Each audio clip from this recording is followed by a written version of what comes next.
চাই দালাল মুক্ত বাংলাদেশ, আমরা চাই চাঁদাবাজ মুক্ত বাংলাদেশ, আমরা চাই দুর্নীতিবাজ মুক্ত বাংলাদেশ, আমরা চাই মামলাবাজ মুক্ত বাংলাদেশ, আমরা চাই ব্যাংক ডাকাত মুক্ত বাংলাদেশ, আমরা চাই ঋণ খেলাপি মুক্ত বাংলাদেশ, আমরা একটা মানবিক বাংলাদেশ চাই।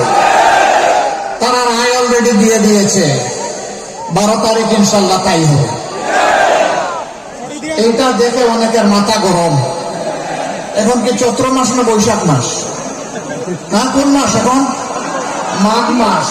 তো মাঘ মাসে মাথা যদি এত গরম হয়, চৈত্র মাসে কি হবে? ভাই একটু ঠান্ডা রাখো মাথা। যেদিকে যাও সেই দিকে মাথা গরমের লক্ষণ ফুটে ওঠে। হ্যাঁ, মানুষ যখন হতাশ হয়, মানুষ যখন নিজের ব্যর্থতার গ্লানি চোখের সামনে দেখতে পায়, তখন চোখের মধ্যে সর্ষা ফুল ঘুরতে থাকে। তখন অনেক সময় নিজের স্ত্রীকেও মা বলে সম্বোধন করে থাকে। আমরা বাংলাদেশে এখন তাই দেখতে পাচ্ছি।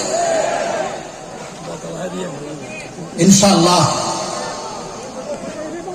যে যুবকরা বুক চিতিয়ে যুদ্ধ করে, জীবন দিয়ে পঙ্গুত্ব বরণ করে, গুলিকে পরোয়া না করে লড়াই করে বাংলাদেশকে হাতে ধরে রাস্তায় তুলে দিয়েছে, এই যুবকরাই আগামীর বাংলাদেশ গড়ে দেবে ইনশাআল্লাহ।